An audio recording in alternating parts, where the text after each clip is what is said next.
श्री स्वामी समर्थ. बायको सतत कटकट करते, संशय घेते, घरीच जायची इच्छा होत नाही. नवरा म्हणून कमी पडताय. करा हे 5 उपाय आणि बघा जादू. काय आहेत ते उपाय जाणून घेऊया. संपूर्ण व्हिडिओ पहा. बघा, पती पत्नीचे नाते हे प्रेम विश्वास यांच्यावर आधारलेले असते. मात्र कोणत्याही नात्यात मतभेद होणे स्वाभाविक आहे. काही वेळा छोटेसे वादविवाद मोठ्या भांडणामध्ये रूपांतरित होऊ शकतात आणि त्यामुळे नात्यात तणाव निर्माण होतो. विशेषतः आजच्या धावपळीच्या जीवनशैलीत मानसिक तणाव, करिअरचे दडपण, जबाबदाऱ्या आणि वेळेअभावी संवादाची कमतरता यामुळे अनेक दाम्पत्यांमध्ये गैरसमज निर्माण होतात. भांडणांमुळे नात्याला तडे जाऊ नयेत म्हणून काही आधुनिक उपाय आणि मानसशास्त्रीय दृष्टिकोन स्वीकारणे गरजेचे आहे.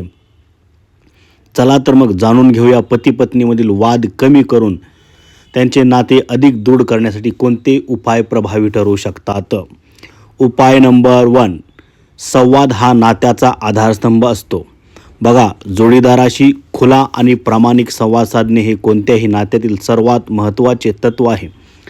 अनेकदा पती पत्नी एकमेकांचे बोलणे नीट ऐकत नाहीत किंवा गैरसमजांमुळे भांडणं होतात. त्यामुळे मतभेद टाळण्यासाठी आणि समस्या सोडवण्यासाठी संयम ठेवून शांतपणे चर्चा करणे आवश्यक आहे. एकमेकांचे म्हणणे समजून घेण्याचा प्रयत्न करा आणि आरोप प्रत्यारोप टाळा. गरज पडल्यास थोडा वेळ स्वतःला द्या आणि नंतर शांतपणे चर्चा करा. संवाद जिथे चांगला असतो तिथे भांडणांचे प्रमाण कमी असते. उपाय नंबर 2. मतभेद असले तरी आदर कायम ठेवा. अनेकदा भांडणांच्या वेळी आपण संतापाच्या भरात कठोर शब्द वापरतो, जे पुढे जाऊन नात्यात कटुता निर्माण करतात. कोणत्याही परिस्थितीत एकमेकांचा अपमान करू नका आणि आदर कायम ठेवा. प्रत्येक व्यक्तीचे विचार, इच्छा आणि मत वेगळे असतात. त्यामुळे मतभेद असणे हे स्वाभाविक आहे. मात्र हे मतभेद सुसंवादाने सोडवले पाहिजेत. जर भांडण झाल्यानंतरही आपण एकमेकांबद्दल आदर आणि आपुलकी ठेवली तर नाते अधिक मजबूत होते. उपाय नंबर 3. तणाव नियंत्रण आणि भावनांवर ताबा ठेवा. अनेकदा मानसिक तणाव किंवा कामाचा ताण जास्त असल्यामुळे लहानशा गोष्टींवरूनही भांडण होते. अशा वेळी आपल्या भावनांवर ताबा ठेवणे गरजेचे आहे. रागाच्या भरात चुकीचे निर्णय घेण्याऐवजी काही वेळासाठी शांत राहा.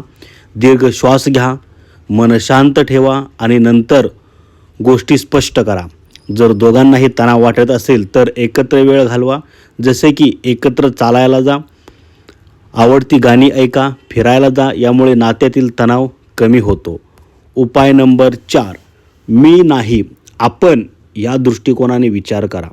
पती पत्नीच्या नात्यात सहकार्याची भावना असणे खूप महत्त्वाचे आहे.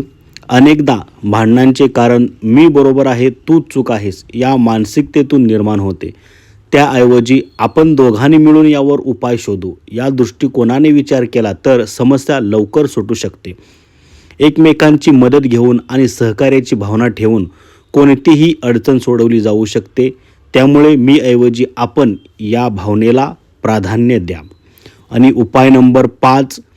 प्रेम आणि स्नेह व्यक्त करा. प्रेम व्यक्त करणे हे नात्याला अधिक बळकट करण्यासाठी आवश्यक आहे. अनेकदा पती पत्नी रोजच्या जबाबदाऱ्यांमध्ये एवढे व्यस्त होतात की प्रेम व्यक्त करणे कमी होते. त्यामुळेच लहान लहान गोष्टींमधून प्रेम आणि आपुलकी दाखवणे गरजेचे आहे. जोडीदारास एक प्रेमळ संदेश पाठवा. अचानक एखादे गिफ्ट द्या. त्यांच्या किंवा तिच्या आवडीच्या गोष्टी करा किंवा एकत्र छंद जोपासा. जेव्हा नात्यात प्रेमाची भावना असेल तेव्हा भांडणं आपोआप कमी होतात. पती पत्नींमधील भांडणे पूर्णपणे टाळता येणार नाहीत, परंतु त्यांना योग्य प्रकारे हाताळले तर नाते अधिक बळकट होऊ शकते. संवाद, सहकार्य, आदर, संयम आणि प्रेम या 5 गोष्टी जर नात्यात ठेवल्या तर कोणतेही वाद दीर्घकाळ टिकत नाहीत. कोणत्याही भांडणानंतर अहंकार बाजूला ठेवून समेट साधणे महत्त्वाचे आहे. कारण शेवटी नाते टिकवणे आणि ते आनंदाने ठेवणे हाच खरा उद्देश असतो. तर कसा वाटला तुम्हाला हा उपाय कमेंट करून नक्की सांगा आणि हा उपाय नक्की अवलंबा. पती पत्नीमधील नातं नक्कीच बळकट होईल. धन्यवाद. श्री स्वामी समर्थ.